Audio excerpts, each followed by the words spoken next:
Hello. Stand by while we set up everything here and get all of the streams going.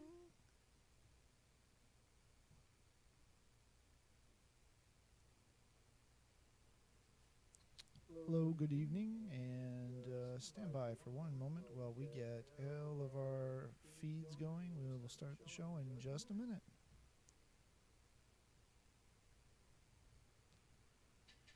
All right. Hello, good evening, and welcome to Gamersledge podcast, the family-friendly, family-based family podcast with no other members except the members of this family. Well, at least tonight. Gamersledge podcast is a conversation amongst friends or possibly family. Oh, we're dropping frames. Imagine that. High CPU detected. Yeah, my computer does not like XSplit at all. So we'll see what's going on here. We may have to drop down the number of streams we're doing. Let me check something quick. Yeah, look at that. Let's see if we can kill some processes here. I don't think I can kill that one. That one, yeah, that's not a good thing to try to kill. Or that one.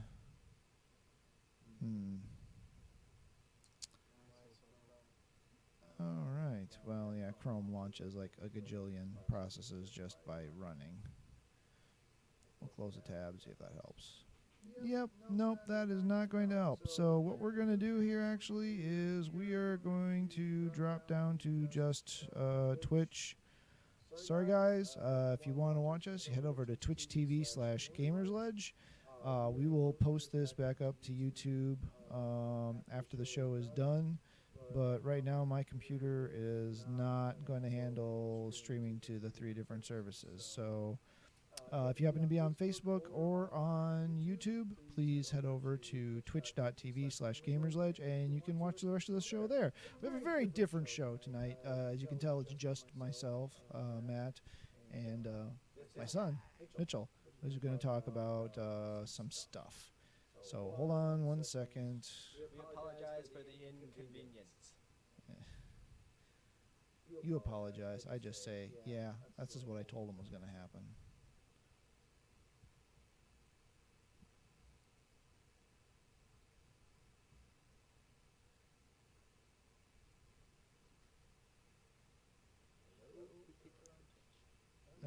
Okay, yeah, all right. Well, according to this, we're just down to Twitch. The computer fan is still screaming, but it sounds like it may be getting better.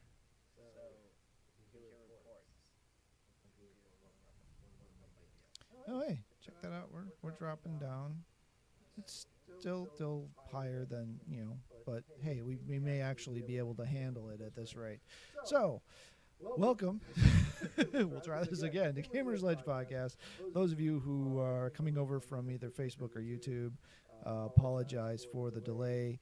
And you know what I don't have up is I don't have the Twitch comments up. And since it doesn't look like my screen cap for Twitter is going to work anyway, I'll just bring up... can you bring up just the thing without the video? I don't know. We were playing around with this for almost, I don't know, an hour, trying to get this all figured out, and then, as with all good plans, it went straight to crap right after the first 2 seconds of things.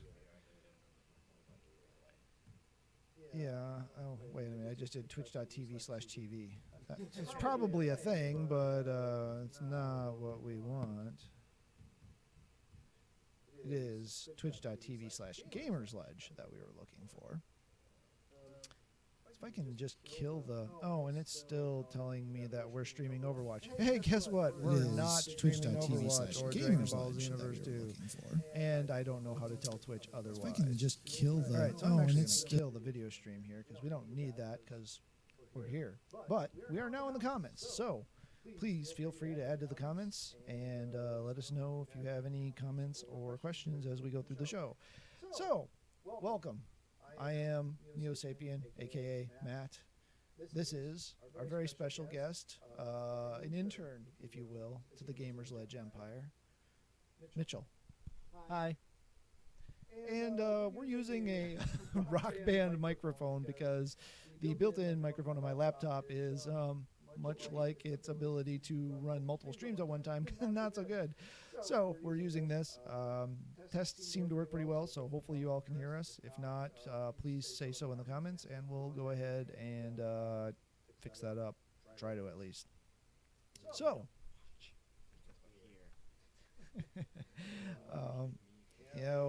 hush you. I don't know how to change that. Hey, my mouse shows up from the screen capture, but what's actually on the screen doesn't show up. I love XSplit. I think we have to be logged in and not, so... Okay, we're actually going to get the show started now. Now that you've had, like, the pre-show show, hopefully that's given a chance for all the people that were watching us on YouTube and Facebook to come on over to Twitch and watch us. Hey, and magically, as I say that, people show up. Hi, everybody. Welcome to Gamersledge Podcast, the video game-based podcast where we talk about video games, all forms of geekery, Legos, the occasional My Little Ponies discussion. Actually, I don't think we've ever actually had one of those, but it's entirely possible. There's 200 and some odd episodes of this show. This is the Gamersledge Podcast, weekly podcast. It is not Don't Tase Me, Bro. I don't know how to change the tag, so you're getting this for now. So if you came looking for Dragon Ball Xenoverse or Overwatch, sorry, we're actually just talking to you. So we're going to start out this podcast, as we do pretty much every week, by talking about what we've been playing, and I'll let Mitchell go first, since he is our guest this week. All right. Well, let's see here on my little piece of paper here. All right. Well, I've been playing a lot of Pokemon Moon since it came out. Been thinking in those hours. Been playing FERK, FFRK, Final Fantasy Record Keeper, occasionally from time to time when I have nothing better to do.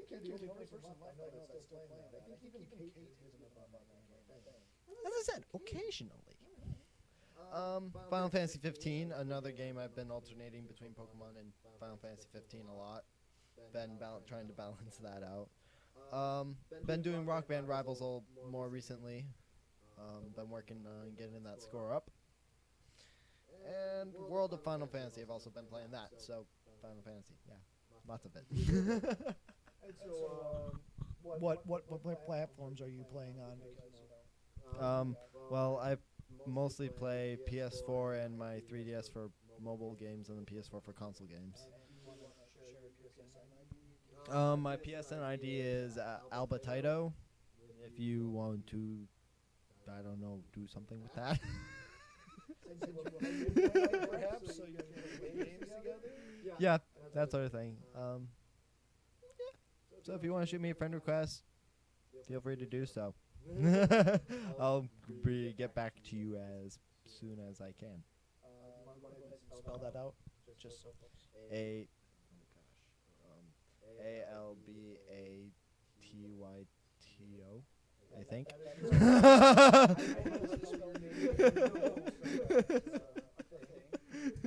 All right. Have you been watching anything? Anything you've been watching recently? Anything you're looking forward to watching? Recently we've been watching a lot of Legends of Tomorrow, the DC show that was CW? Yeah, CW. I'm looking forward to watching the other DC shows on CW. We haven't quite gotten to all those yet for this season. And also, him and I hit the mic. Sorry. Him and I are going to be seeing Rogue One at some point soon in the near future. I don't know the exact date. Oh, 24 hours from about now. Tomorrow. So, that's good to know. Woo! Sorry. R.I.P. your eardrums. Anything else? I've been reading book 4, I want to say, of the Shadow Hunter series by Cassandra Clare. And I've also started a book called The White Cat by Holly Black, I believe. Yeah. No. Yeah. They both do the Copper Gauntlet series and the Iron Trial. They both did. They worked together on that one. Holly Black also did the Spiderwick Chronicles, both of the series. And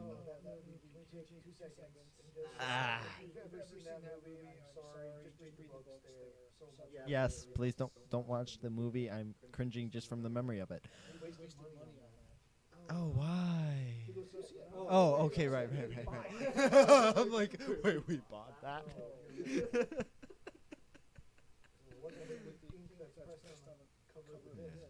It's also sort of like the Guardians of the Gahul one too. Yeah, the movie was good. Right. Right. That is true. The book, I still like the books. Right. All right. Well, anything else? Pokemon Go. I'm still like the only person on Earth who still plays that. Well, yeah. Okay, true. My mom. Yeah, she does that a lot too. No, true. I have 2 of them. All right. Well, I'll let this old man talk now. I'm never inviting you back again. I'm obligated to. My genes force me to. I've been playing Final Fantasy 15. Yes, you're further in the storyline, but you may have cranked in more hours too. I don't know. I have not had the most time to crank into that. I also played episodes 4 and 5, so I have completed Batman: The Telltale series. I'll give some thoughts on that in a bit here. So Final Fantasy 15. No, they'll be spoiler free. We're always spoiler free here. Yeah, that's a good rule. You should probably know. Spoiler free. All right. So we've got that. I'm still playing Word with Friends. A little bit of Pokemon Go here and there. Although it is cold in the Midwest, my friends. Cold.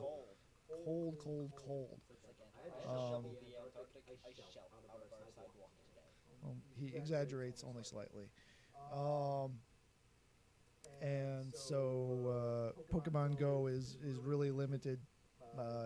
Not really going to be carrying my phone around outside, trying to keep it awake while we walk. So it's really, random stopping at Pokestops while you're driving around, and or incense, or at work I can fire it up if I'm taking a quick break, and there's usually a couple Pokemon sitting around. So let's see, Final Fantasy 15, Batman, still playing Adventure Capitalist. Oh, yeah, we scared away all our viewers. Oh well. Oh, we still have one. We have one. Yes. Yeah. Well, yeah, I don't know how that works, but anyway, we got that. What else? Anything else really significant? Oh, Rock Band 4. I just spent like many hours in the last couple of days.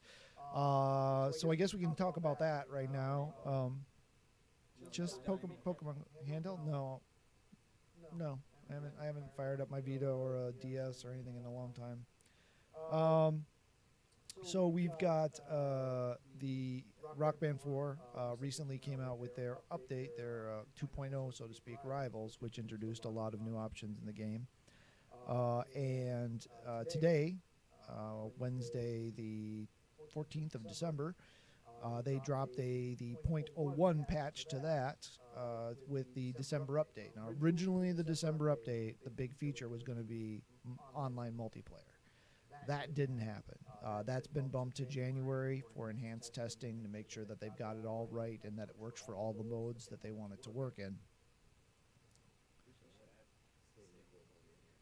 Gold tier. Yes, we are gold tier. We Are Groot, yeah, is our right. We have 3 spots left. 3 spots left. We're looking for some active players. We've got a couple of folks that are moderately active, but you need lots of activity to progress in this. So sometimes because life is busy, we don't contribute till like the last day. But when we do, we tend to play multiple hours. So yeah, I went from 0 to 14,000 experience, I think, in like 2 days, 4 hours over 2 days or something like that. So good job. Anyway, they released an update, mostly bug fixes. I guess Xbox One was experiencing some worse glippiness than PS4, so the Xbox One got that patch.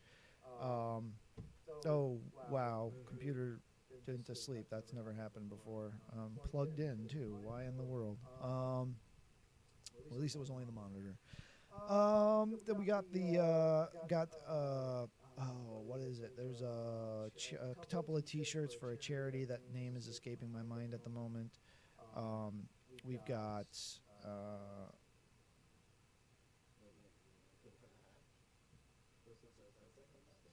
no. That came a long time ago. It's a charity, and its name is escaping me. But there were 2 sorts. There's some metal.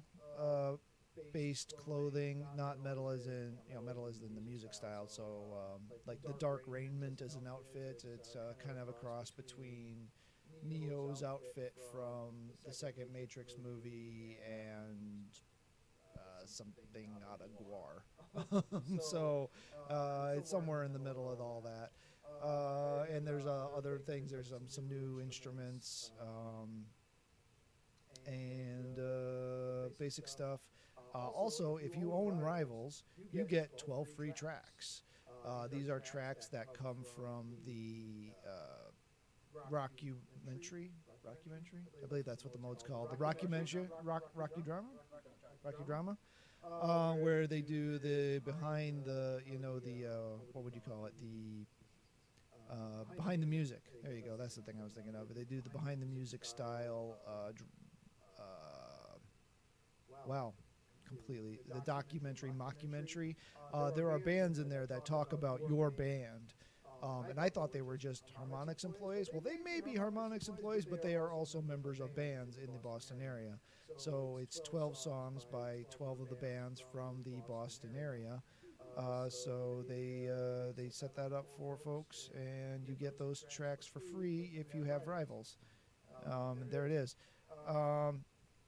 Now, the thing is, I fired it up. I have the patch. I could not tell if I had the songs or not, and I couldn't figure out how to get them if I didn't have them. So that part may not be live yet, but the patch is up and running.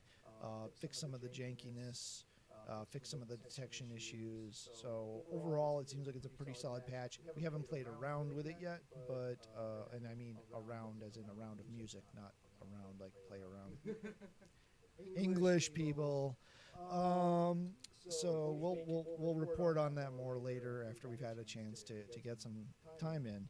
I'm gonna go ahead and let you talk about Pokemon Sun and Moon for a bit before I go into Batman, because as a retrospective, I just want to break it up a little bit here. So let's tell us what you're thinking about Pokemon Sun and Moon. You're playing the Moon version. And hearing a lot of stuff about it, it sounds like it's pretty well received. It seems like overall it's a very happy game. The environment is very happy. It's a much lighter tone than the last couple I've been, like with X and Y. You had a lot of the dark themes, like the ancient Pokemon War, and about almost bringing destruction to the entire region. It was a lot more threatening in that one. I played Y, so I don't know if there's any variance between X and Y. I'm not sure.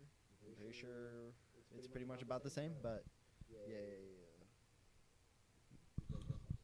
Oh no, well, it's just I know I've been listening to some podcasts and folks have been talking about that this one seems not only more lighthearted but possibly a bit more easier. Like the named characters that not just the random kids that are out in the field, but the actual named characters and even the kahunas to a degree seem easier than the last few editions.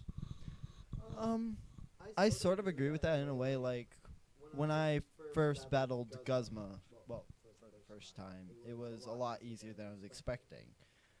Um, he's the leader for this region's team. He's their head boss, pretty much. He is the Giovanni, except he's more goofbally. So he's happy and growing you too.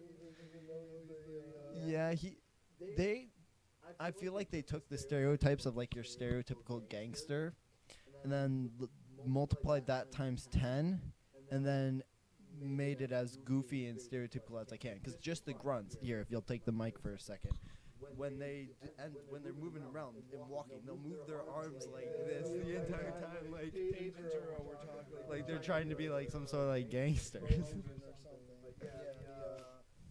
Um, dang it, I lost it. Go on. All right, well, overall, I think it's a pretty good game. I haven't finished it all the way through yet. As I said, I've been doing a lot of. I'm on the 4th island. I've gotten past the 4th Kahuna, but I haven't finished the story and stuff beyond that. So does the story seem more or less or about the same to you? Because Pokemon games aren't generally known for having the most engaging story. Right. Actually, I'd say this one is one of the more story-driven ones, which I enjoy. Yeah, it's a lot more story-driven. Like not X and Y. X and Y were mediocrely story-driven, but Black and White was very story-driven. I believe. That one had a lot of story-driven into it.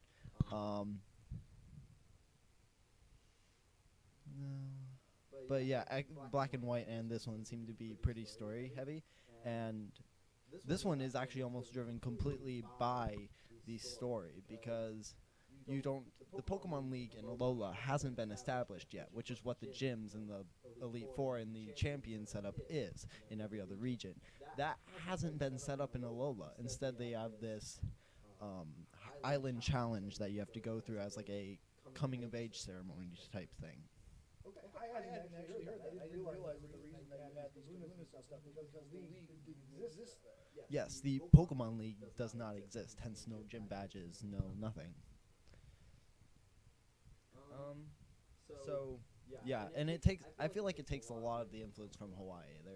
From what I know, what little I know about Hawaii, which isn't a lot, but it seems. Pretty much what is generally said in general about it is that they're very much Hawaiian based. Do you feel that the game, moving on from the story, do you feel that the game's systems have finally evolved? Like we've seen the Pokemon system been implemented in a dozens of, or not, I don't even know how many handheld games. We've seen a couple of Coliseum type, the games on the full consoles, but it was still the same systems, the same abbreviations, the same limitations. TMs are very different now. Do you feel like the systems have finally grown up, or is this just minor tweaks? I feel like it has evolved quite a bit. I mean, they moved out of the gym system, which that's a big major change for it, and there was one that I was worried about. Frankly, I was worried about it that I wasn't gonna like it, but I'm okay with it. I actually sort of like it. But overall, they mixed up Ami a bit. As I said, Pokemon Ami, where you do the petting of the Pokemon. It's now called Pokemon Refresh, where after battles you actually clean your Pokemon now. And then So your Pokemon get dirty and bad. yes, like they'll either have like sand particles like caught in their fur or whatever feathers, or sometimes their fur will be ruffled up into like knots, so you have to comb it out, or sometimes they'll be wet, so you have to use a blow dryer to blow them off. And then instead of the Poke Puffs, they have these Poke Beans, which also introduce the Pokemon Pelago, which you get after beating the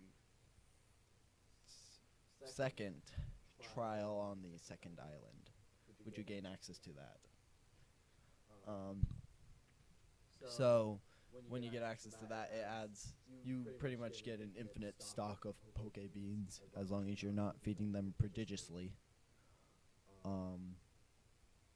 And it also allows you to get a whole bunch of other items. I'm not gonna say exactly what you can get because I sort of want you guys to figure this out for yourself if you haven't played the game yet, because it's sort of fun to try and figure it out sometimes, but it's pretty blatant once you get to it. What about the Z attacks? Oh, the Z moves, right? That was. I'm not sure I like how they went about it.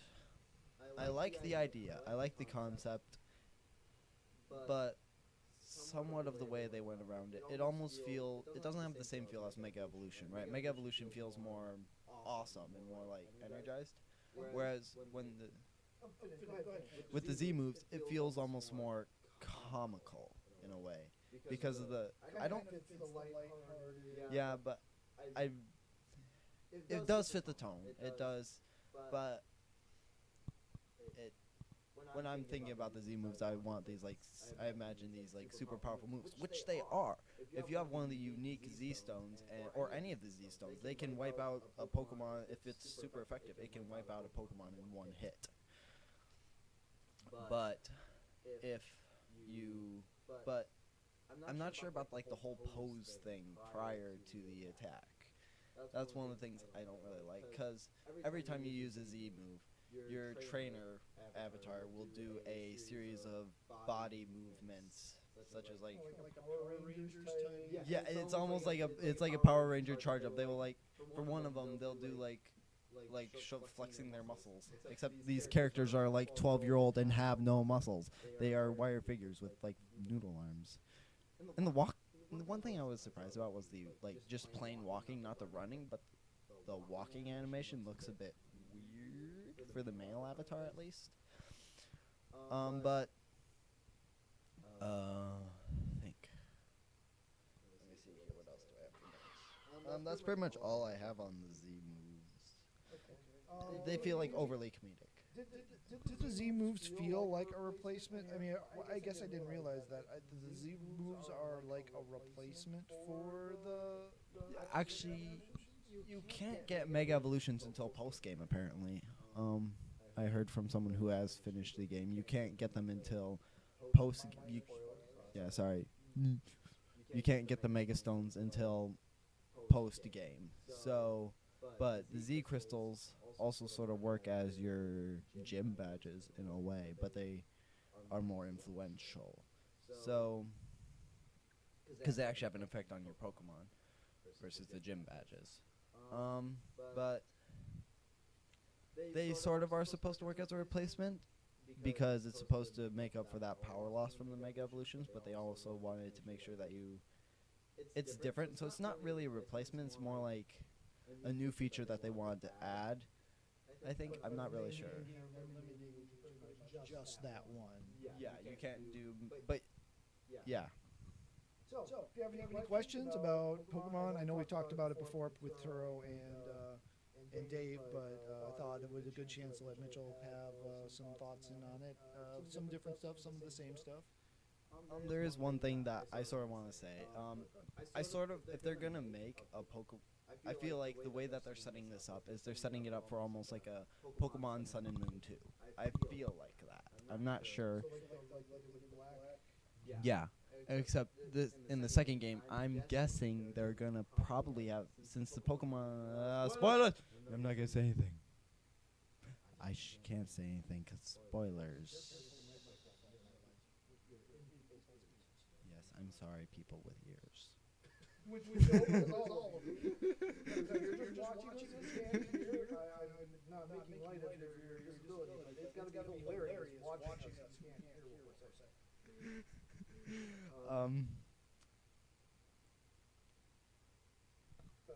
Okay.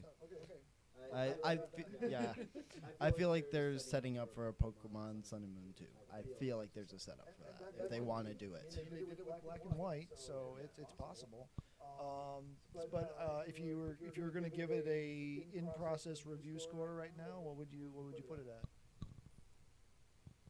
I'm biased, so I'd probably have to say about a 4.5. Oh, out of 10. Okay, I thought we were talking out of 5 here. And I went to sleep again. Out of 10, I'd probably give it like 9 or 8.5. So, like, where would you, is that higher or lower than the next one? Higher. So you like this one better. I like this one more than X and Y. As I said, I like games that have a strong story drive. X and Y didn't have much of a story drive in it, so yeah. So another thing, well, we've talked about this before, so I'll save that for the end, and we'll just hit it briefly. So, Batman, the Telltale series. Finished all 5 episodes. He's played 3 of them. I think that Telltale did exactly what Telltale does as far as story and structure. The game feels right story-wise. The story makes sense. Even I've seen some of the stuff that was choices that I didn't make, and things still make sense. This game has some of the best variety of everything from graphical to actual story impact of the Telltale games since quite possibly the original The Walking Dead. I know, like in Game of Thrones, you felt like you had no control. It didn't matter what you picked; just the horriblest thing happened anyways, which basically fits the theme of Game of Thrones. But you just really feel like you actually have agency in this one, and your choices matter, and the conversation pieces that you pick have impact. Choosing whether or not to get into a situation as Batman or Bruce Wayne, you can successfully accomplish the situation as either character, but the one that you choose to go to, the one that fits your Bruce and your Batman, feels right. You know, it feels like you handled that situation the way that you wanted your character to. You've got a fairly wide range of options for responses for Bruce, so you can play Bruce pretty much however you want to. I'm still the Kevin Conroy, Batman the Animated Series. Bruce Wayne is pretty much who I modeled my Bruce after, albeit younger. This is earlier in his career as Batman. So definitely like the story. I definitely like the choices. The detective mode stuff I thought was all really good. The acting, the voice acting is very, very, very well done. Laura Bailey is Catwoman, and why can't I remember his name? I can see his face. I can't think of his name. Not. All right, moving on because I can't think of it. Voice of Joel in The Last of Us and a bunch of other stuff, and it's terrible that I can't remember his name right now. As Batman and Bruce Wayne, he continues to impress me with his range. I didn't realize at first how much range he has voice wise. And then just the rest of the characters too are great. This is a unique universe. Troy Baker, thank you, Ian.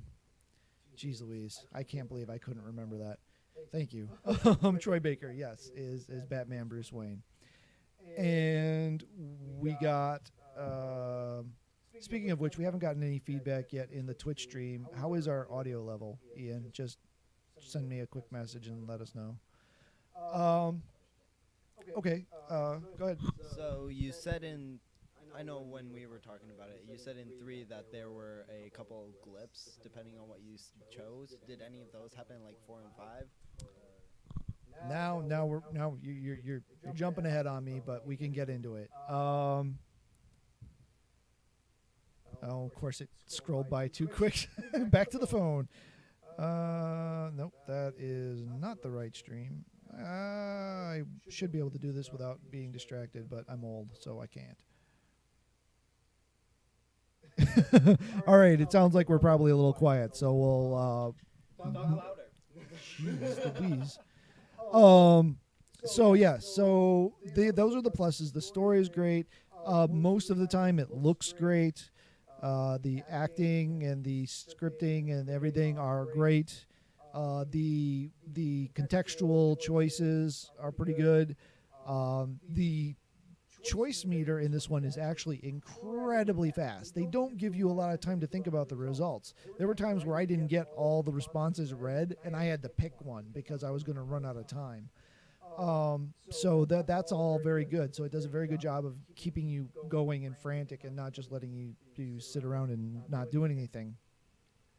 But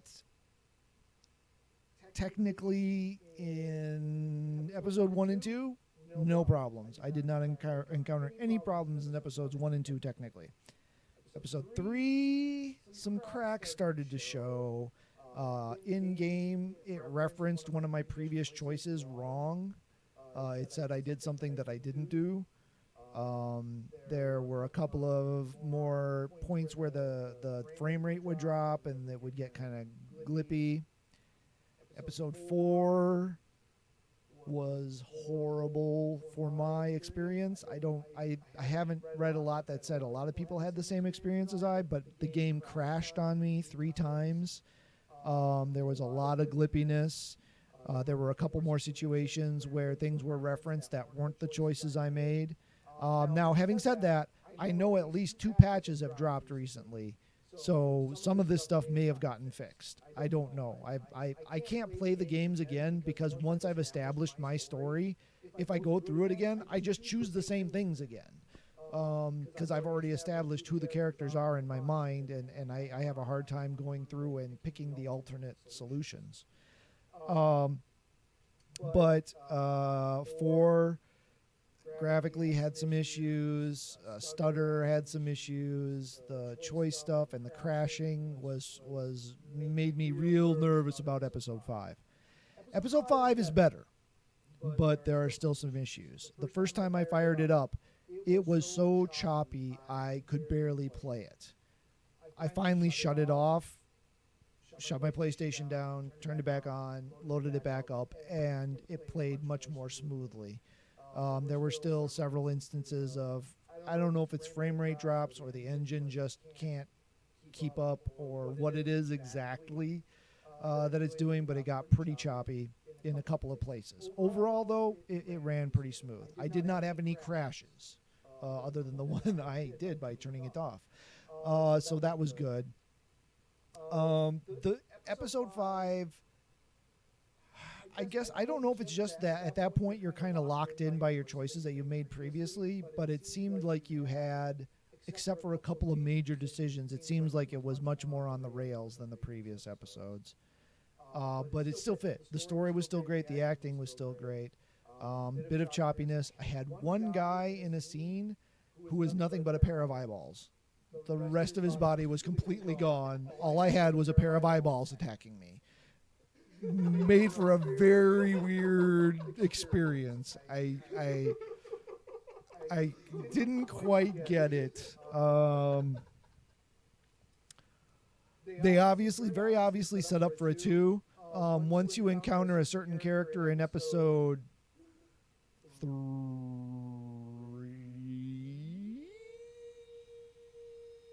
no, 4. Yeah, episode 4. Once you encounter a character, you pretty much know where that character is going to go and where they're going to end up and who's going to be the main antagonist of Telltale series' Batman 2.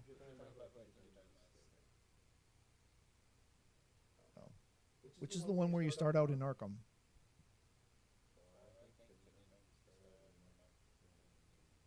Then it's 4, because it's the one where you start out as Bruce Wayne in Arkham, committed to Arkham.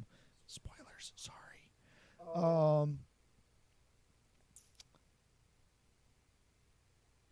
Although that could be intriguing too. Maybe that helps you convince that you do want to play it. Because again, this is a very different Batman. This Batman, they lure you in episode 1. It could be pretty much any Batman universe in episode 1. They kind of do some stuff to establish differences, but it could be pretty much any Batman universe in episode 1.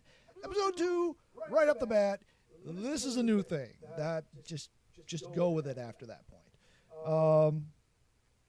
I think it did very well. I'm hoping that there are a couple more patches to take care of some of the technical issues, because honestly, those are, I don't want to say minor, but it's not like this is a fighting game or a twitch shooter or a precision game of any type. It's a moving choose your own adventure action game. And it can survive some technical glitches, and if those get patched, you're great. It's a lot harder to patch story, but they nailed the story. So getting that story-based experience is definitely there. I feel very satisfied with all my choices. I feel very satisfied with the consequences of them. Very good writing, very good direction on this one, and I would say, for me, it's one of my top 2 favorite Telltales. Unfortunately, I would have to dock it as it is right now for the technical issues, so it's probably about a 6.57. Probably bump it to a 7 because I think the story is really solid, but there are some technical issues that need to get patched. Presumably they will before the disc-based version comes out, but I think that's it. Anything you wanted to add from the 3 episodes in you're on? I think you hit it spot on. Story's great. Trying to think if I had any glimpse into it that I actively noticed, but I don't think I did. But it's a very good story, very good graphics. As he said, detective mode is awesome. I like it. It's all very good. I would probably, as far as I'm in, I'd probably give it a 7 or 7.5. Then again, I haven't done 4 and 5 yet, which sounds like that's where most of the technical problems are. So, and plus, I made the choice that it referenced that he didn't make. So, Yeah, but the one that they messed up in 5, you actually made the same choice as me. So it'll be interesting to see if that reappears or not. It's non-critical. It's simply a case of a character is shown in a place where they shouldn't be. It doesn't have any impact to the story. It doesn't have any impact to the outcome. It doesn't actually really affect your choice list. It's just weird because that character's not supposed to be there. They're supposed to be over here because you made that choice at one point during the thing. And that choice, I know you and I did make the same. But yeah, I definitely recommend it. If you wanted to wait, I'm sure the Telltale games always go on sale. If you wait a bit, even maybe in the next 2 weeks of the Christmas sale, you'll be able to pick up the whole thing, and with any luck, it'll be patched. And the technical issues I experienced, you won't even see. So the last game I want to talk about, well, you mentioned it, I mentioned it, and we've talked about it on the cast before. Final Fantasy 15. I finally started the real story. I got to the point in the game where the real story finally started. And I just want to hit a couple of things quick, and it's not even about the game really, about the story of the game or the structure of the game. I'm enjoying the crud out of this game. It is the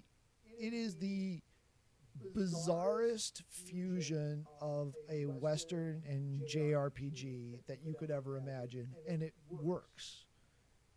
Are there some rough edges? Yeah. Are some of the things kind of odd choices? Yeah. Is anything broken? Not that I've encountered so far. Are there? And you know, I'm actually really tempted now to buy the season pass. Because I'm really interested to see what that extra content is going to be. And I know the first one is dropping soon. But you know, I am taking it slow. I don't have a lot of time to play it, and I am savoring every moment of it. Side quests, just random running around looking at stuff. Hey, there's a cave over there. What's in that cave? Let's go dive into the cave. I'm enjoying the combat. I'm enjoying all this stuff. But to me, it is Square trying to make a Western RPG while still building from the conventions of a JRPG. And for me, it's working great. It's stopped just short of The Witcher, which is the flower picking simulator that I got stuck picking flowers before I even got to Tutorial Town, and never got to Tutorial Town. Because I ran into a bunch of raiders that just smacked me around because apparently I wasn't supposed to be in that woods yet, and never got back to it. So, yeah, Witcher 3 is a game I will have to get back to eventually, but no. But there's a lot of I'm definitely digging this game. What about you? I'm enjoying it thoroughly as well. I'm loving it. The graphics are beautiful. Honestly, I love the graphics. I love them. So are we just talking about general things first and then going digging in? Or? I wasn't gonna dig in. I heard a lot of stuff about it, about how it's weird and about how it's a mess and how it's this and that and the other thing. But yeah, if you look at everybody's final scores, they're in the eights, right? I mean, they're in the eights, 8.5, maybe down into a 7 something. But I just think that there's a lot of words being thrown around because nobody is really sure how to describe this thing because it is unique enough. The closest thing I can think of this game comes to is Kingdom Hearts. And now there's definitely the origin of this game back when it was Versus 13.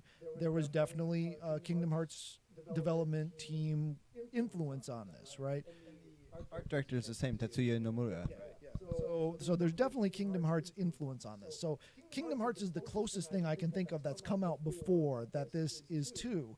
But there's also this is open world, right? Yeah, this is open world. Kingdom Hearts has never been an open world. So this has got, like I keep on going back to The Witcher 3. There's kind of Witcher 3 elements there, or Skyrim elements, or Fallout elements of the open world. WRPG, that's what I say. It is like it is you take the most Japanese developer in the world, which Square Enix is about, and have them make a Western RPG. And I think that's what this is, with a car.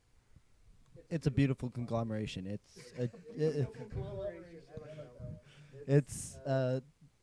in I don't want to say it because it's weird, but it's like Japan and America in the Western world's weird video game baby. What really got me is the fact that the characters actually look Asian. Yeah, they actually most of them do, except for Prompto. Prompto look white. He got the freckles, man. But he does still have the eye. He doesn't have Westerner eyes.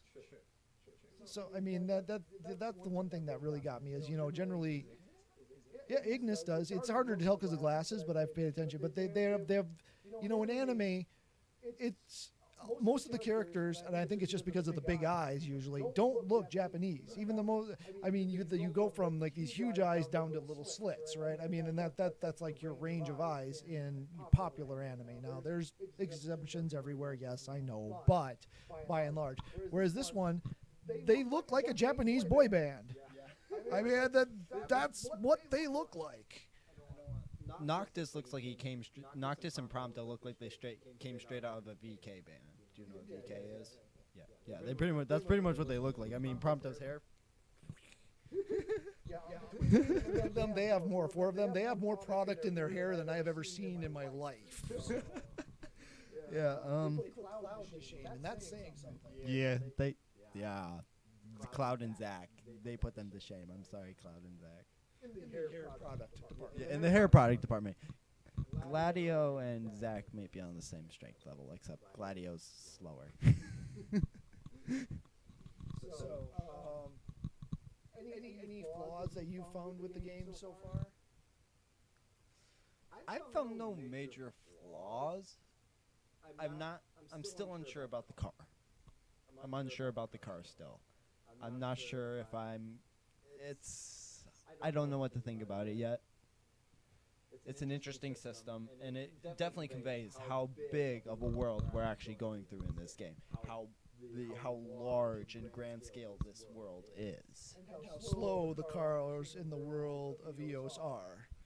I mean, they're going like if you look at the speedometer, it looks like they're going like 35 miles an hour consistently.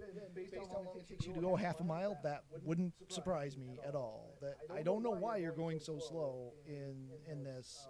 I guess there are some upgrades for the cars you can get at some point to affect different things. But yeah, we don't want to. We're not going to tell you what you're getting. You just have to find it yourself. I was very surprised, but the first time I actually seriously modded the appearance of the car at how different it looked. Again, that's just a visual thing. It doesn't affect the functionality of the vehicle. Right. Notice, if you have a skin on the car, in order to change the color of the car effectively, you have to remove that. Took a while to figure that out. I still like my skin, so I'm keeping it on. You should keep your skin on. Not that type of the car skin. The car skin. Car skin. You like the car's skin. Yeah, this don't come off.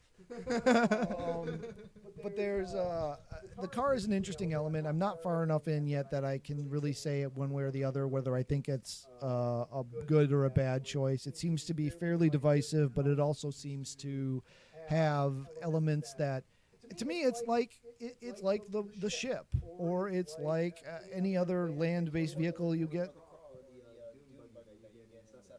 Right. I mean, you almost all vehicles except an airship are limited in where they can go in a Final Fantasy game. Now, granted, you are actually just staying on the road, so you can't actually get to the place where you could, in theory, possibly drive off road and get on there.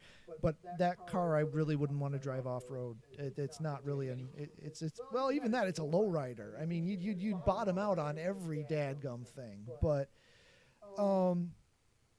So I mean, I think that the way they did it works. I can see how once the map gets more open. Again, I'm in a very small area of the map still. Once the map opens up more, I can see how there's times where that could get frustrating. In the trailers, we have seen certain upgrades that may change how this plays out. So. Yeah, but unfortunately, we've also heard that those are not very available. I'll just leave it at that. So we are pushing about an hour in here already, plus or minus our delays. Again, sorry, folks.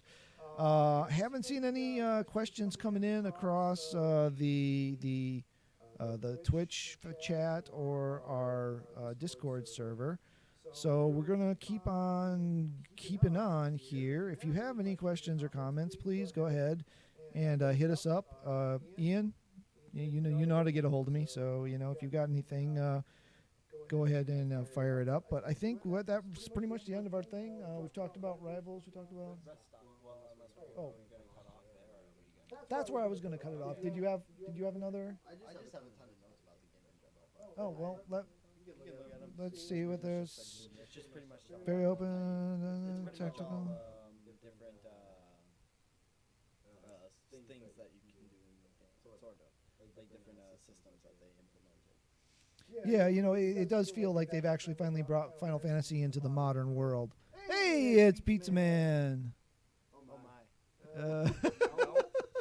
It's not Pizza Man without a wedding proposal.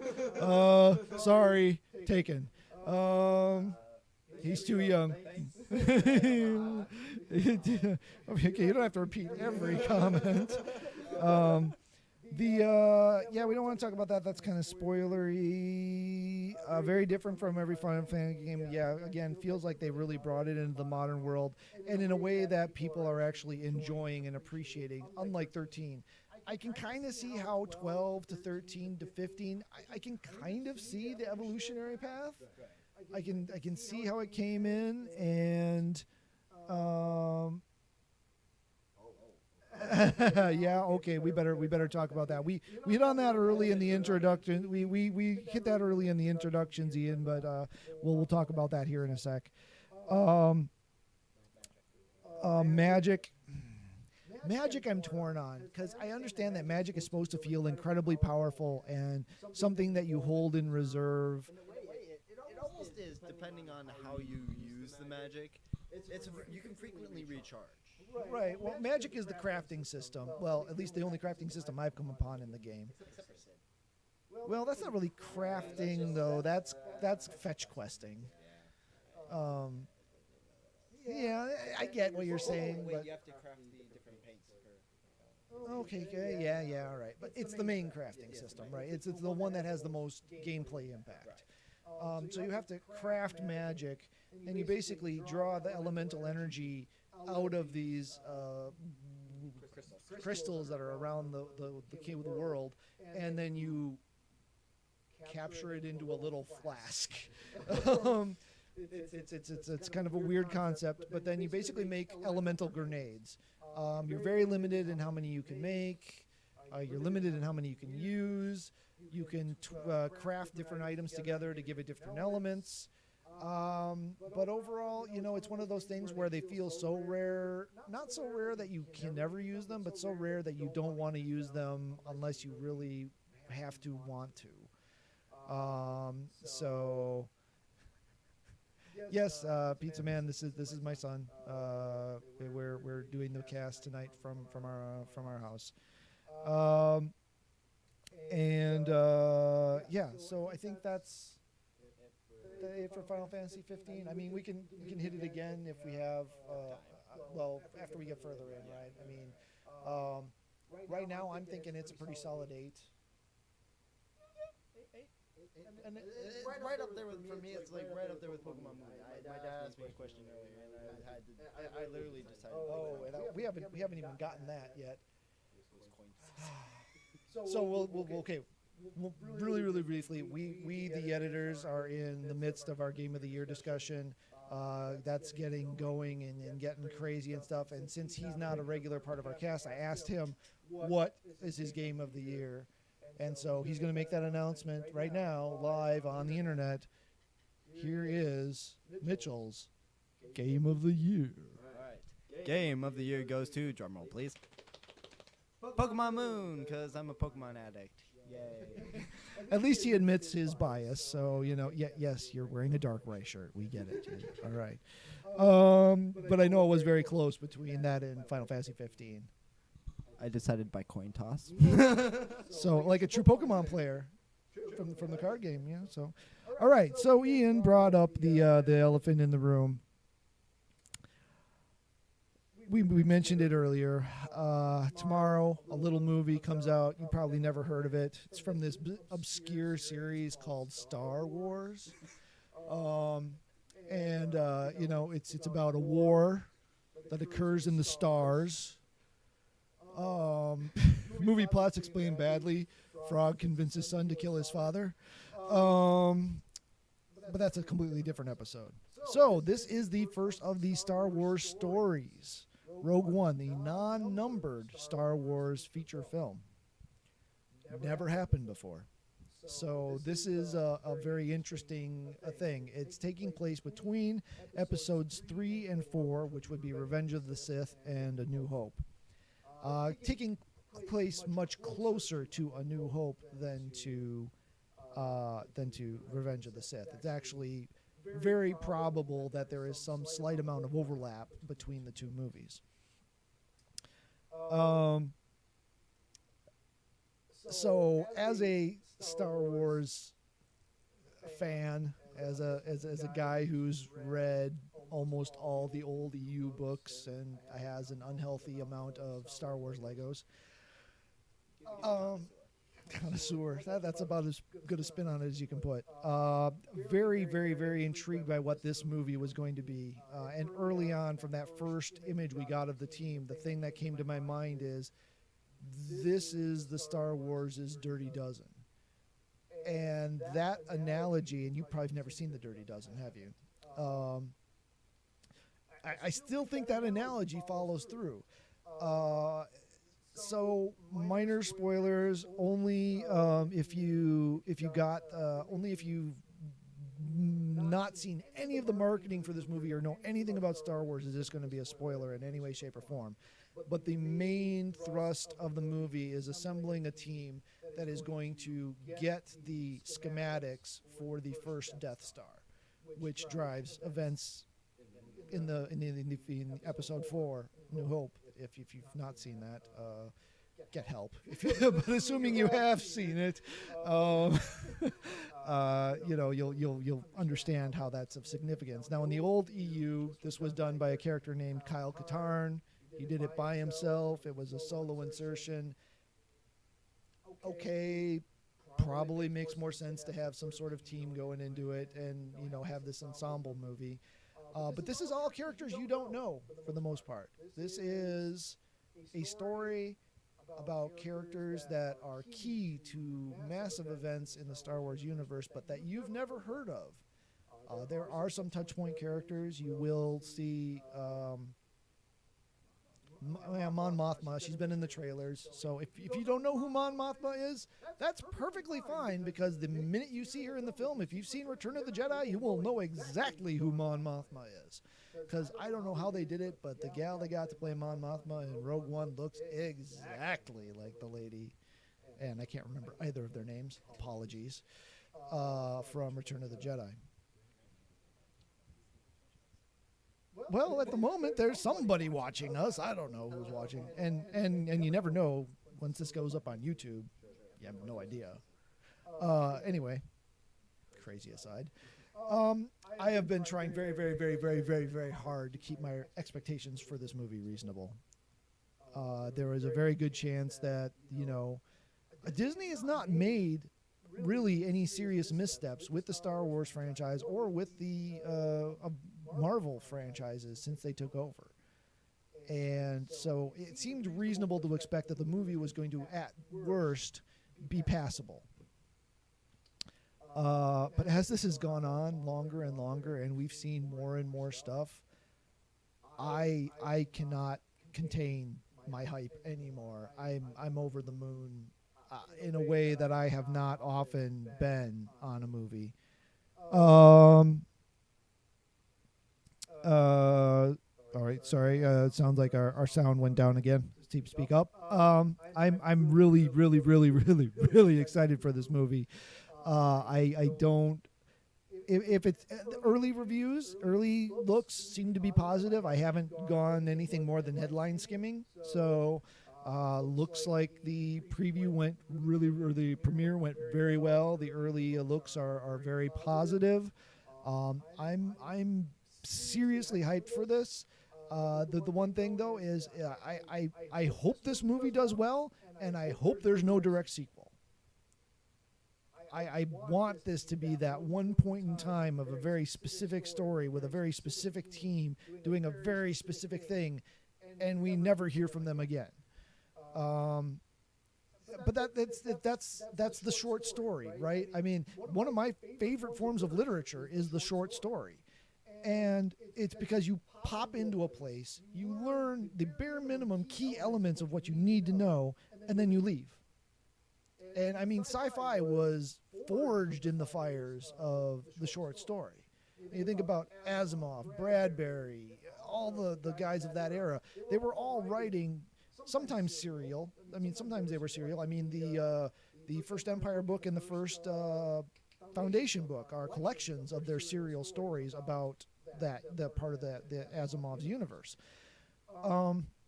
But still, you could have consumed any one of those stories as a single element and been perfectly fine. It's an art style I don't see as much anymore as I used to, and I don't know if it's just not out there or I'm just not looking in the right places because I don't read nearly as much as I used to. But yes, I'm pretty sure Ian is over the moon too. He's not been chirping in here, but his hype meter usually hits maximum overdrive far before mine does. So if mine's this bad, he's got to be going nuts.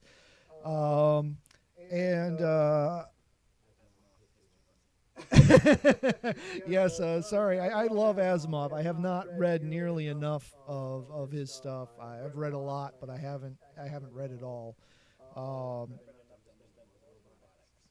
Laws of Robotics are good.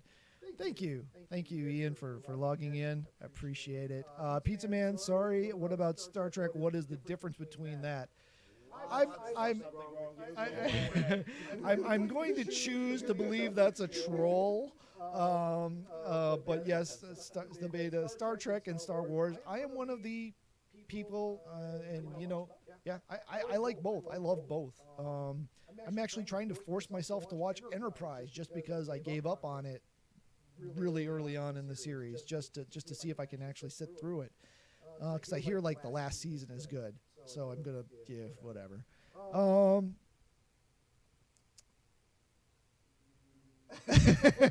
Ian's pretty much confirming my earlier assumptions. He was able to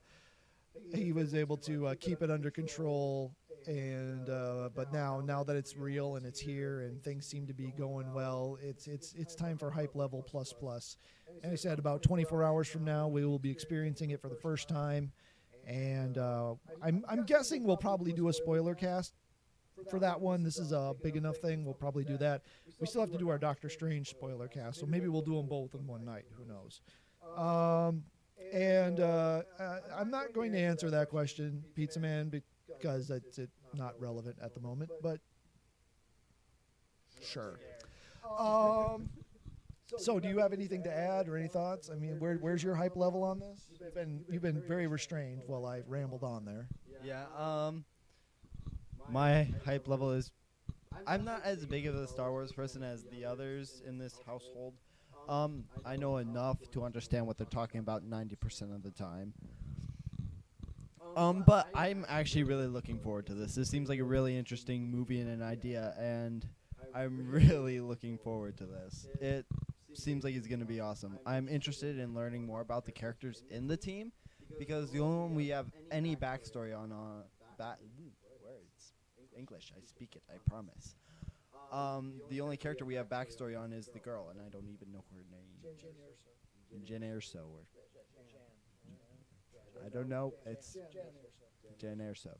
And also, it seems like this is the only time we've seen accents outside of the main system accent, and I think the stereotypical British core worlds accent, typical of very much of the.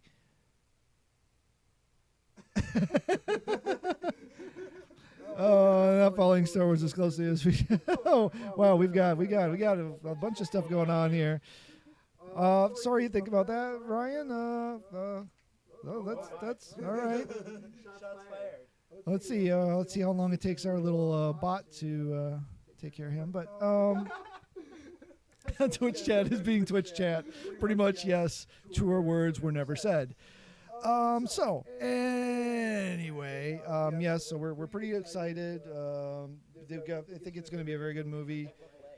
Yeah, definitely different accents, which is interesting because we typically haven't done them. So that was just one of those weird things that you noticed. So we'll have a follow-up report on that. And so I think with that, I think it's pretty much time for the news. We have news. So you can't say the news because we don't know how to work it. yeah, I don't know. I'm doing it exactly as it says how you're supposed to do it, but for whatever reason, you can see my mouse swirling around there, but you can't see what's here. So we already talked about Rock Band 4 patch that came out in December. Seems like it's going very well so far. There was last week's podcast. The Overwatch memes are strong with our Twitch feed or Twitter feed, excuse me. So right after we got done recording, I think it was right after we got done recording last week.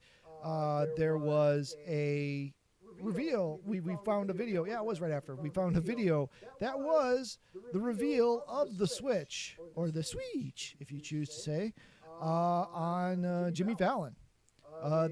Reggie was there, Miyamoto-san was there, and we were getting our first look at Mario Run, which launches tomorrow, I believe.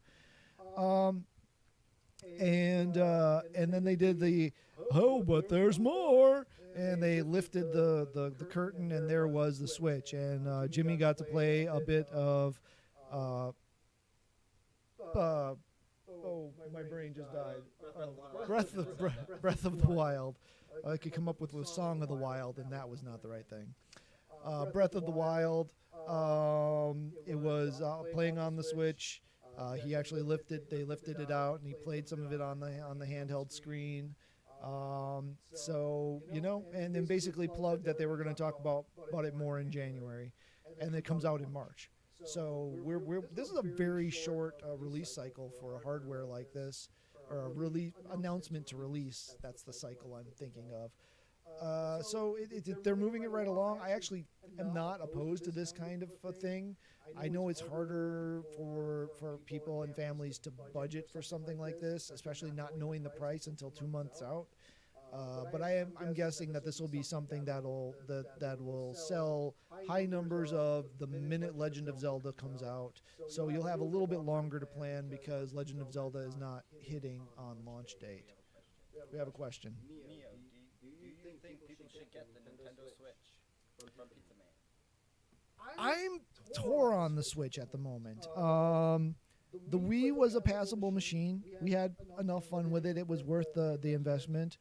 The Wii U we bought off of another cast member when they were moving and wanted to get rid of it.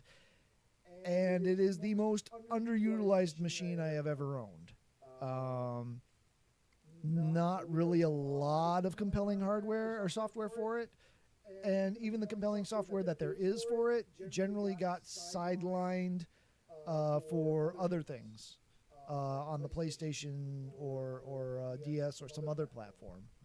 The only things we use it for are pretty much Smash Brothers, and only thing I use it for Pokken every now and then. Yeah, he's got the Pokemon Tekken game. And yeah, there's Smash Brothers, but you guys go months without playing Smash Brothers. We only play that really during the summer if we feel like we just want to do something together. We're just like, hey, who wants to see who can get... we only play it during the summer, so pretty much eventually it's just, we pretty much play it just to see who can get more annoyed first at losing. And you pretty much can say pretty much all the pretty much time, can't you? Yeah, I say pretty a lot. So we got that. Right now, it seems like it could be a fair machine. The whole portability of it, I think, is more useful for parents need TV, kid take tablet gaming thing into their room and keep on playing than actually traveling with it. Unless there's going to be a way where you can hook it up directly from the system by a cable, where you might take it to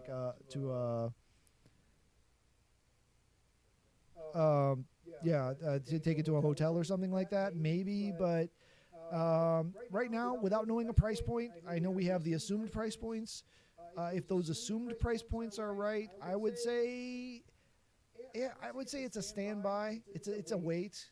I wouldn't be standing in line waiting to pick mine up on release day. I would be waiting on this one. If you had the resources. I'd say the only reason I might get it is probably just, unless I see more releases, the only thing I would play on it was probably Breath of the Wild. Yeah, I mean, it's a Nintendo console, so primarily you're going to be buying it for Nintendo games. If there's a Legend of Zelda and a Metroid game for this system, it will probably pretty much get purchased at some point. I just can't say whether it would be maybe within the first 12 months, maybe. But I think it's a solid wait and see. I don't think that there's a need to get this one right out the gate unless you just have to have it. I would recommend caution, I guess. Patience. Any other? I got my chat man here. With anything else? No, in the no. Okay. I did get a topic request from someone from my phone. About talking about our thoughts about the upcoming Assassin's Creed movie that has just dropped for the trailer. Weirdly enough, and sorry, who was that from? So Valkyrie out there. I've never played an Assassin's Creed game. I've heard about it. I've talked with people about it. So story-wise, from what we've seen in the trailer, it seems oddly in line with the story of the movie. Visually, it seems pretty good. Fassbender is a competent actor. It's like a $5 Tuesday movie in my mind. I definitely would want to see it in the theaters because I think the visuals are going to come across much better on the large screen. And so I'm thinking, $5 Tuesdays at the local Marcus Cinema is the way to go for this one. But I don't think it's going to hit Rogue One levels. I don't think it's going to be that good of a movie. Do you have any thoughts? I've only seen the YouTube advertisement for it, so I don't know that much about it. And I don't know much about the Assassin's Creed series overall either, other than... so overall, I don't really know that much about it. I think it looks cool graphically. but it's a movie, so live action. Yeah. It's live action. I'm fairly certain it's gonna be a popcorn flick. I'm not expecting anything great out of it, but yeah, it will probably be entertaining enough, as long as you've got not expecting too much from it. Let's see. Keep keep your eyes open on Fridays. We are doing Jackbox games on the Fridays that we can. So keep your eyes open for posts on that. We play Drawful, Quiplash, pretty much anything that's in the, Jackbox box of goodies. Doop-a-doop-a-doo, get past all the memes, more memes. If you want to follow along with the news that we're looking at, we're following our Twitter feed, which is twitter.com/Gamersledge, all one word. And there are a lot of memes in here. There's my note about 4 being kind of a mess.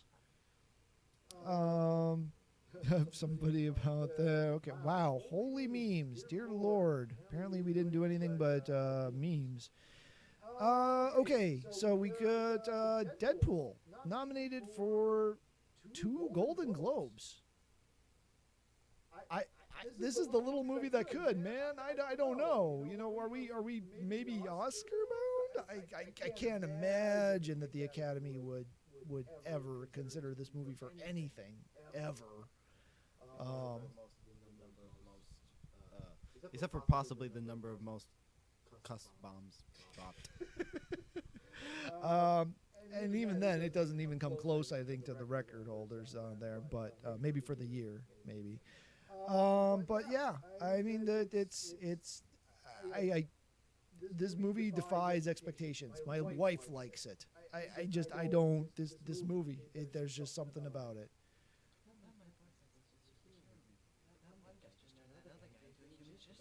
Yeah, quoting here. So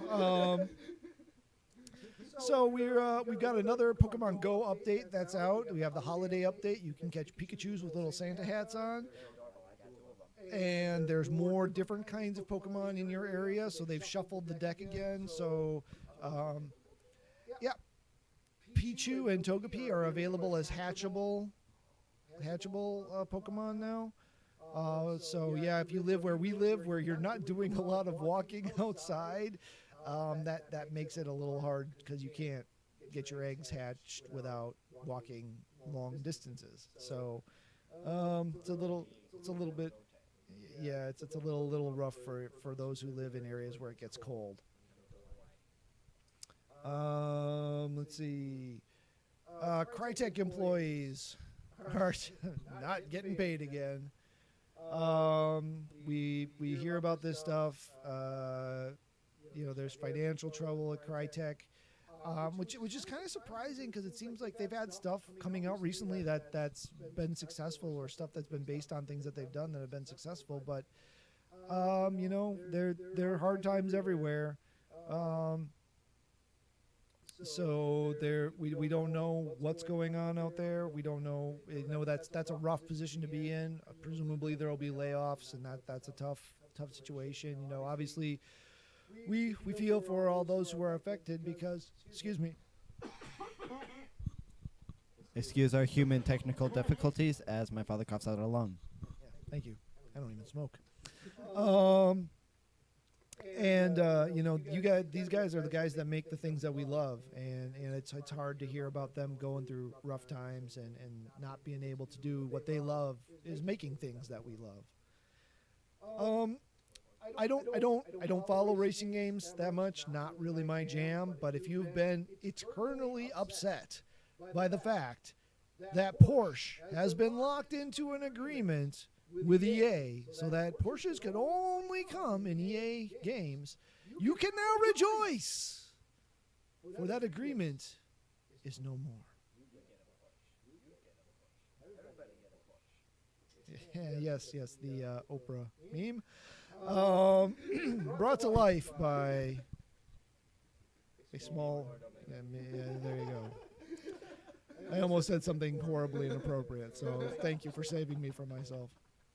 So yes, Porsche's exclusivity with EA is finally no longer, and other games can now race out there to pay Porsche tons of money to allow their vehicles to be in the car or in their game? Or is it the other way around, that Porsche pays the companies a ton to get their stuff in there forever? I don't know how that works, but they're free to philander all they want.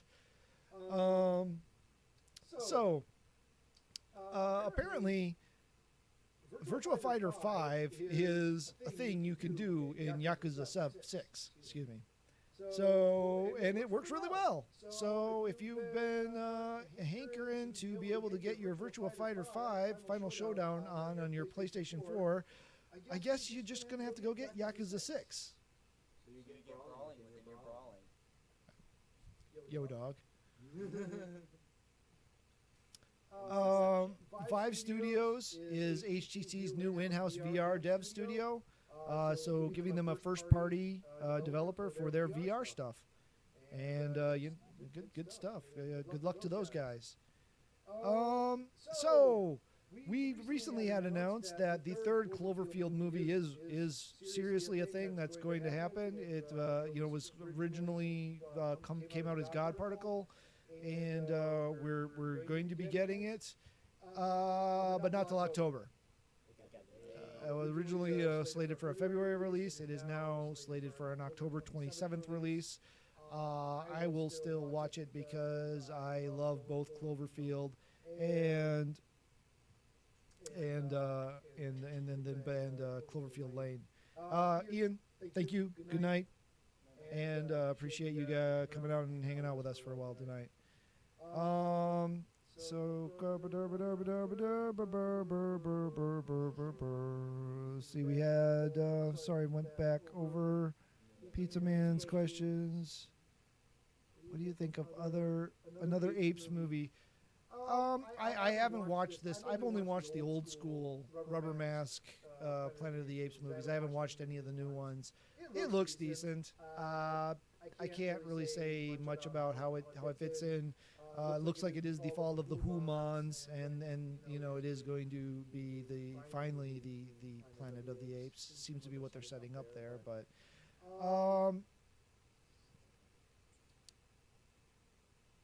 as far as Sully not getting a nomination, it's kind of weird for a big Tom Hanks piece like that to not pull one down. But there's still the Academy Awards, or was that last year's? Was that in last year's Academy Awards? I don't remember.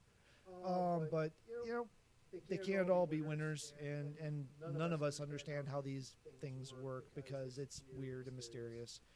And Stranger Things and Westworld, I both of those are incredibly good series. I mean, I personally prefer Stranger Things over Westworld. Westworld's great; it's amazing. I loved it, but Stranger Things was my jam. And if any of them can get an award this year, that will be an amazing thing. Although Westworld might be too late, that might have to fall into next year's award cycle, depending on the award. Okay, back to the news.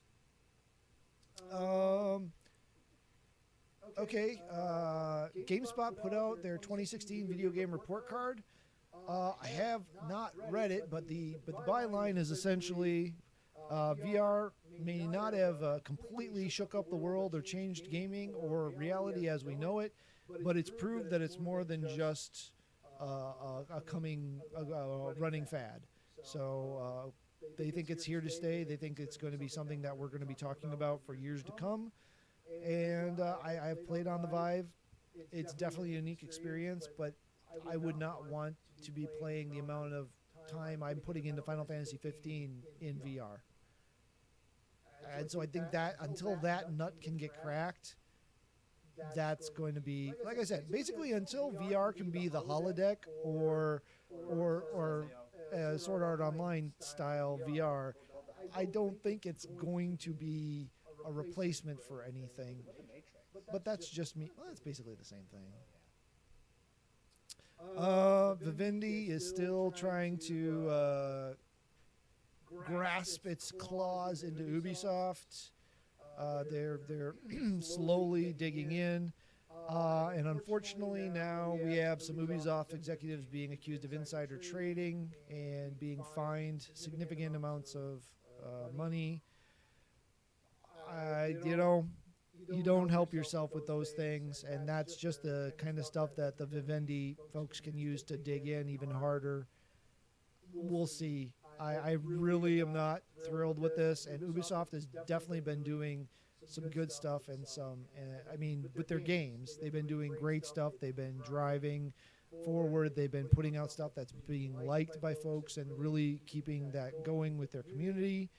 But at the end of the day, you gotta play your base game right too, and it looks like this may have been a significant misstep on their part. Call of Duty Infinite Warfare physical sales are down 50% over last year's iteration. Now that doesn't take into account, was there a corresponding increase in digital? I hate that terminology. It's all digital. There is no such thing as an analog game. Soft downloadable copies, download games. It doesn't take downloads into account. So was there a corresponding spike? My guess is probably, but probably not that much. So they're probably still looking at a net loss in units sold year over year. Which it's Call of Duty. How long can it hold on for? What does it have to do to survive? I don't know. I really don't know. I'm amazed it's still going, to be honest. I really am, which speaks volumes to their fan base and to the competitive and to what they've done, especially when most of their games single player has been abysmal. This one turned that around, but I don't know. I really don't know how this series is still going, and can it keep going, or do we need basically a couple of break years or just a total reinvention of their core online shooter?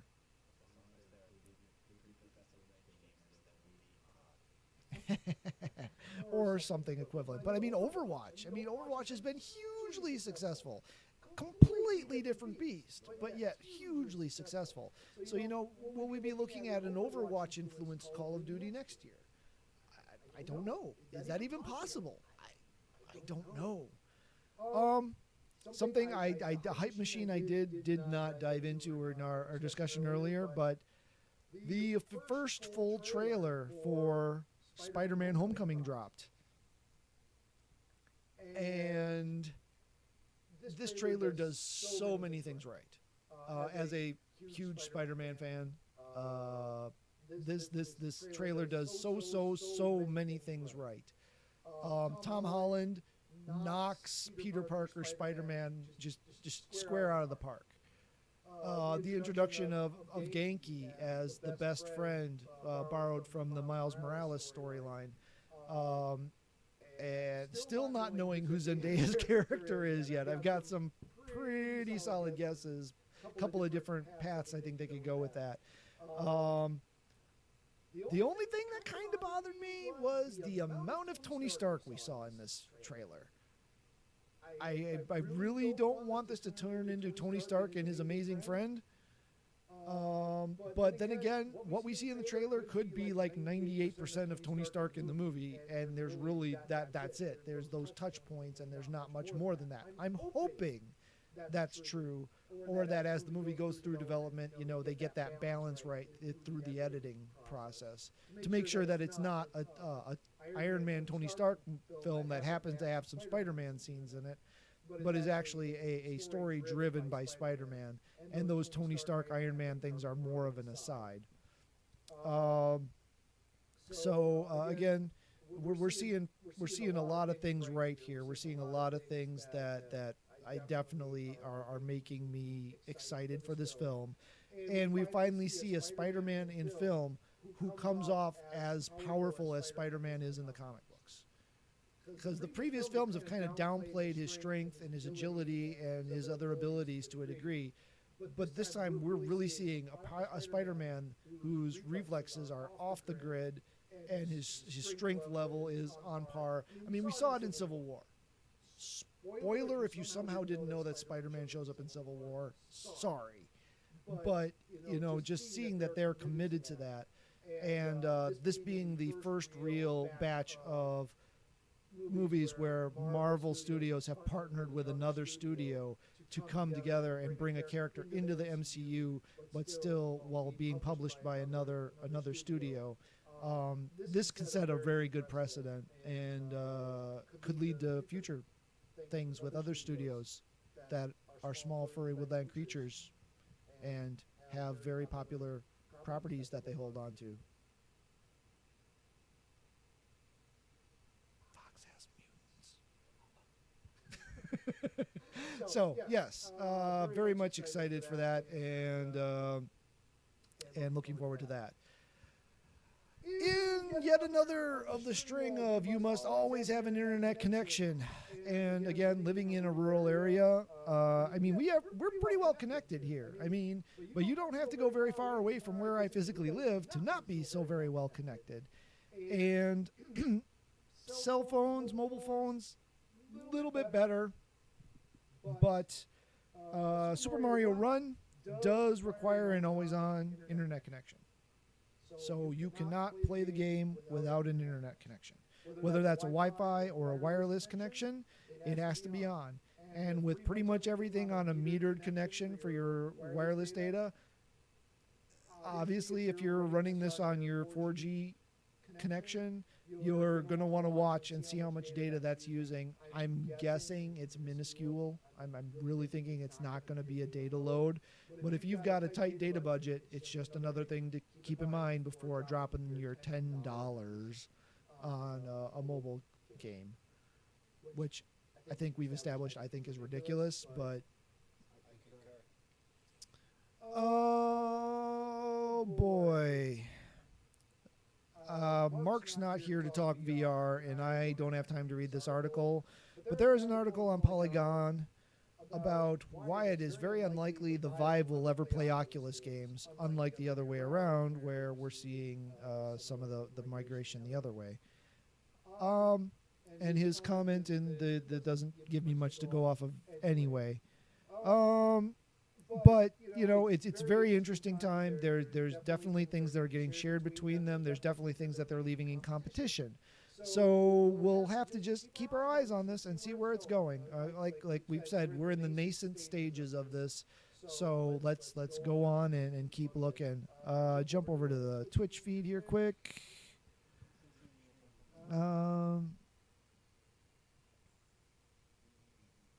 Wow. Okay, there's been a lot going on here. Hold on. Let me catch up. They should, the whole space thing change. Okay, they should change all of Pizza Man is saying he thinks Call of Duty needs a wholesale change. Valkyrie agreed with him. Overwatch did win Game of the Year at the Video Game Awards. And yes, it is a high school Spider-Man movie. He is a teenager, I think about 16, maybe 17 at this point. Yeah, and we're not entirely sure what's going on with the school at the moment, but the introduction of Genki and what appears to be a dorm-style room that they're in is leading to suspicions that they're in some sort of boarding school, but that's not confirmed yet. But yeah, it is definitely a teenage Spider-Man movie, so it's going back to where he really started in the comics. It seems like they're also drawing a lot of influences from the Miles Morales universe. There is. There's been some concern about that. You know, if they were going to go with the Miles Morales version of Spider-Man, why didn't they go with Miles Morales? Especially since this is the third series of Spider-Man movies in relatively recent history. I think Marvel definitely wanted to start out with Peter. I think they wanted to get that common touch point, and they wanted their own twist on Peter. And this is a different Peter from Andrew Garfield or from Tobey Maguire. It is a more comic book style Peter. And I think that's good. Do I think we may see a Miles Morales? I think there's a very good chance we could see a Miles Morales in the movie universe at some point. All right. Mark has made a lot of comments about Cindy. Cindy. I always think she should be Sydney. I mean, shouldn't Sid's granddaughter be Sydney, not Cindy? It just makes sense. Anyway, there's a statue, Kai Play Arts statue. If you want to go look at that, you can have that. Majesco Games has merged with a biotech company and leaves the video game business. I have no idea at all. They made NBA Ballers and Cooking Mama. And granted, they haven't done anything much in recent years, but they're bought up by a biotech company. So I can only assume maybe it's a biotech company that's looking into getting into virtual reality medicine, and they're looking for that gaming experience to be brought in to help work on that, maybe? I don't know, but could be. Well, we'll see. Battlefield 1 has received an updated map and spectator mode for premium players. That should be out now. That is the best game of this era that I'm not playing, from what I can see. Sony revealed the November's downloads for the PlayStation 4. Surprisingly, Dishonored 2 did not crack into the top 20, which everything I've heard is great about that game. I get hung up on playing sequels to games I haven't played the original of, so I haven't really had any motivation to play Dishonored 2. But oddly enough, Mad Max, which came out last year, 2015, did break into the top 20. I can only assume there was a sale, and it benefited from the positive press of the movie. Excuse me while I... Experiencing human technical difficulties again. Please hold. Thank you. Usually I mute my mic when I'm wearing the headset, but I can't do that with this one. Miyamoto is dedicating his time to the theme park, and there is a different creative team of younger developers in Nintendo that are working on the Switch. So what does that mean? I don't know. Everything seems to be going well with it so far. I guess we'll find out more in January. Oh, yes, and I'm going to have to actually click on this one because I do not remember the name.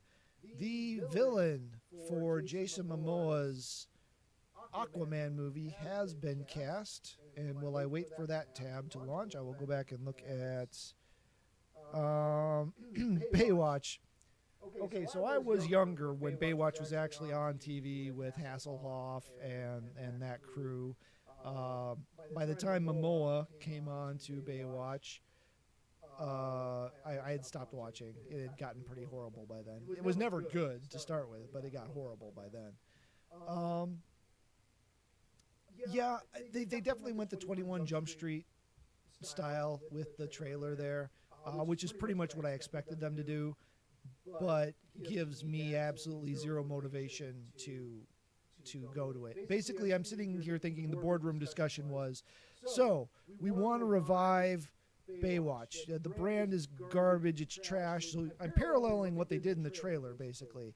And they're saying, well, how can we save this? How can we save this thing? How can we, you've got this dignified, huge stature of The Rock going, how can we save this? And the city's answer to saving Baywatch, which is the same as the corporate company management's answer for saving Baywatch, is apparently Ryan Lochte.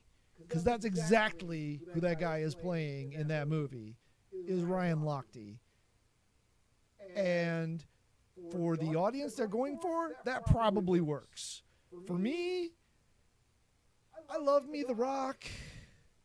I do. I can smell what he is cooking. Okay, you're just too young to get that reference. And I'm not going to do it into the microphone. But no, bad Mr. Kitty, go to bed. Yeah, no, I won't be going to see Baywatch in the theaters. I'll wait till it hits Netflix or something, and then I'll watch it, and I'll cringe probably the whole way through. All right, is that tab done loading? That tab is not done loading. I don't know what's going on with that tab. So we're going to move on. The Jason Momoa villain has been cast. It's that guy from Fargo. I can't. Wilson. So it's not Owen Wilson. It's oh, you are absolutely zero help. Why don't you get your phone out and look this out? Look this up. Oh, it's dead? Well, then what did I do with my phone? My phone's fine if you need it. Anyway, we'll look that up. It definitely casts a different shadow, shall we say, physically than Momoa. So it's we'll see. So Hugh Jackman is known for a lot of movies, and obviously very, very well known amongst the circles we ride in for the Wolverine role. Patrick Wilson, cast in the role of who? Ocean Master, which is the villain for the Aquaman standalone movie. I'm not familiar with Ocean Master. I really thought they were going to go for Black Manta, so Aqualad's not a bad guy. He might be. We don't know yet. Anyway, Hugh Jackman, Wolverine, Logan. That trailer for that movie was amazing. And recently it came out that Hugh Jackman took a pay cut to ensure that the movie would get an R rating, or that the movie would be written in such a way that it could get an R rating. Obviously, the trick with R ratings are they assume, Deadpool kind of disproved this, but they assume that their revenue will be less because their viewership pool is shrunk.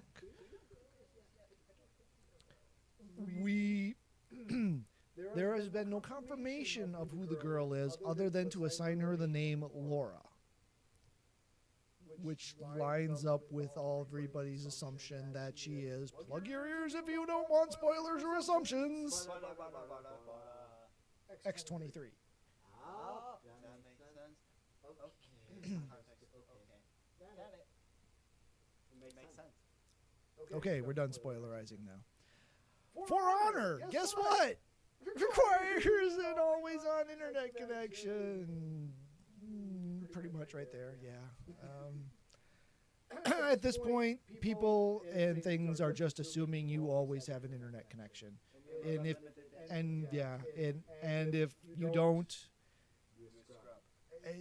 I don't know. There are things where the world is going to become very different, even more so than it is now, based on whether you have a always-on high-speed connection or you don't. The world is getting more connected, or at least the United States is getting more connected. I honestly don't know about Europe. There have been issues there with getting internet into rural areas as well. So I don't know. This is a trend that's kind of disturbing, but it's not a trend that's going away anytime until somebody's pocketbook gets hurt. Oh, GameSpot had their 5 best VR's games of the year. Let's see if this link will open, because the last one never did. We'll take a look at the questions tab.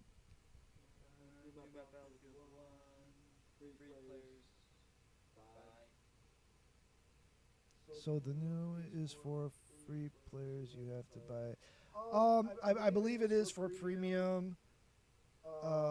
Is for premium, so it's for the people who are paying for the season pass. Can you see if you can verify that? Can you fact check that, the pack? What do you think of La La Land? I don't know, other than that person's off in La La Land. I'm not sure what you're talking about on that one, Pizza Man. It looks like Logan is going to be much better than the previous Wolverine movies. I've actually not seen the Wolverine. Basically heard about it from other people, just have never taken the time to find a place to watch it for free. But this movie looks like it is going to be good. We could be let down. We could be disappointed. But in a post-Deadpool world, I think they can make a movie like they're aiming at and be very successful with it. Alright, so this looks like this. It looks like anyone who pre-ordered Battlefield 1 or purchased the Premium Pass DLC subscription will be getting it starting December 13. For everyone else, the new map will only be playable beginning December 20th. It doesn't say anything about having to buy it from what I'm seeing right now. Okay, so tentatively the answer is if you bought the season pass or pre-ordered the game, you'll get it. You have it now. All others must wait, which kind of lines up with the way the pre-orders have been going recently.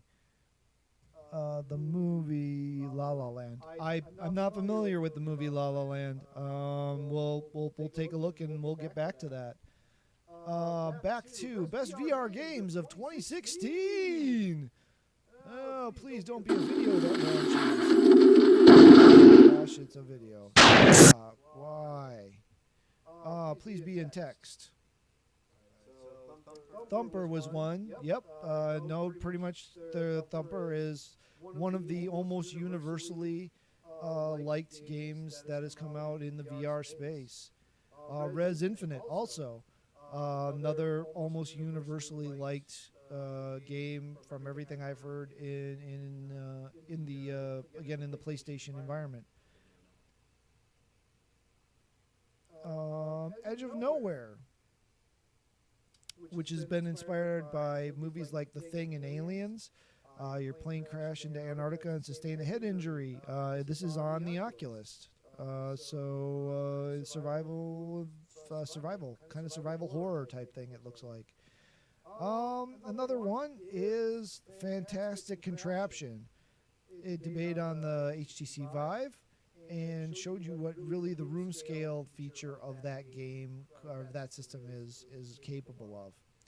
And their number 5 game is Super Hot VR, a standalone experience that's separate from the original release.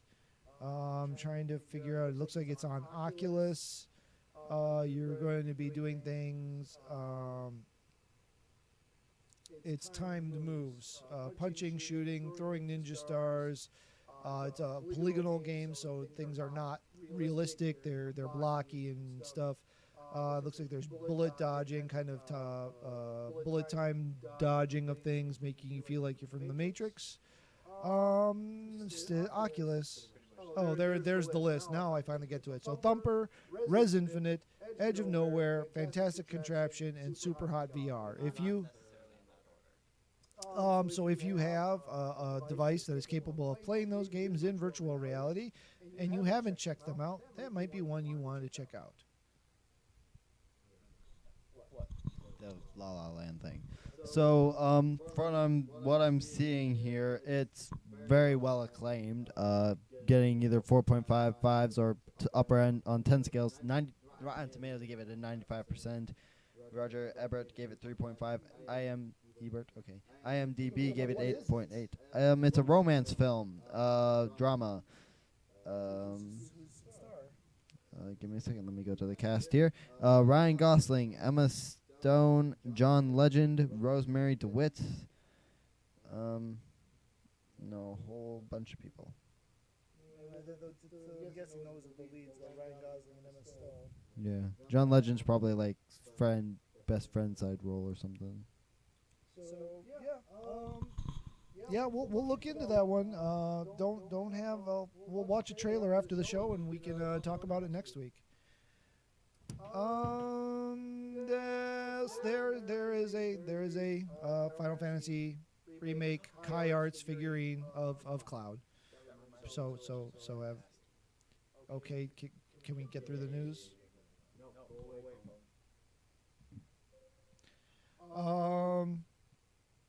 The Uncharted 4 pack arrives to tomorrow. So survival, co-op, new maps, King of the Hill. They are doing a ton in this update. So if you haven't fired up your copy of Uncharted 4 in your PlayStation 4 recently, you may want to do that. And take a look at the new content that's dropping. So, Marvel's Agents of S.H.I.E.L.D. is on winter break in the weirdest scheduling thing I have ever seen in my life, the way they did that, but they're on winter break right now. And to help fill the gap, they have a web series of Marvel's Agents of S.H.I.E.L.D. Slingshot, featuring Elena Yo-Yo Rodriguez as the star of the series. I haven't watched any of it yet. I think it just started today. But we will be watching that and keeping up on the adventures. I believe this takes place between seasons, so I think it's actually kind of a flashback. But we'll definitely link in on that and let you know what's going on and what our thoughts are. Ukulele has finally got a launch date, but not for the Wii U. The Wii U version has been canceled. Surprise, surprise. Wouldn't be entirely surprised to wake up the next day and find out that it's being relaunched for the Switch. Or actually, I didn't actually read the article. It may actually say that. This is the problem about having to work all day and then come run a show is don't actually get all the news read. Wii U version was part of the Kickstarter agreement. We're working very closely with Nintendo At looking to bring ukulele to the Nintendo Switch. They're talking very vaguely about it. I still wouldn't be surprised to find out it's a launch title.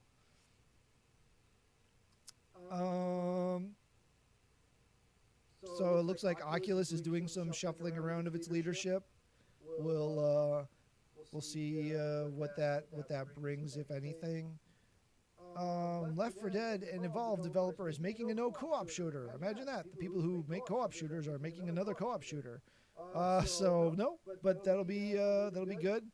Hopefully we'll see what comes of that, and hopefully there'll be some good multiplayers. I actually enjoyed Left 4 Dead. Never did get into Evolve because it kind of got soured pretty quick. Suicide Squad director is re-teaming up with Margot Robbie for the spin-off, the Harley Quinn spin-off movie, where it's going to be featuring the all-female lead cast. So if you like Suicide Squad, this seems like a good go. If you didn't like Suicide Squad, you're probably not going to like that movie either. But who knows? It's been a different writer, so could be. That is an advertisement. Nintendo Switch presentation will begin at 11 p.m. Eastern on January 12th. So that's a late one, so it's showing Japan time. Soul Calibur's anniversary got celebrated with a pachinko machine. Is Namco going the way of Konami? Only time will tell. I'll explain it later. It's a Japanese. It's the little things that chick. Yeah, but it's pachinko. It's a Japanese thing, but it's basically the same thing.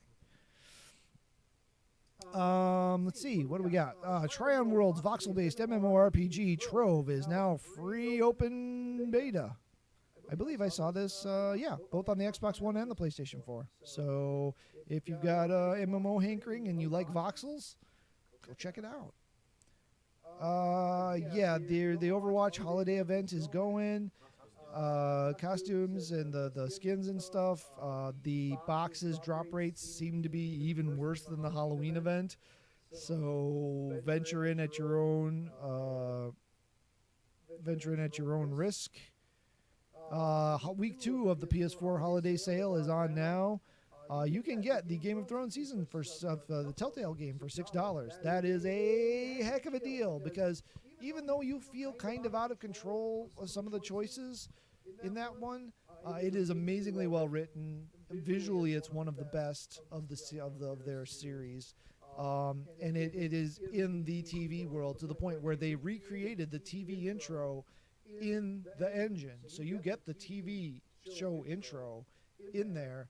And the voice actors for the major characters that make appearances, such as Jon Snow and other people whose names are escaping my mind at the moment. Tyrion, Daenerys is in there as well. So the actual actors lend their voice to those characters. So it's legit, a legit part of the universe. And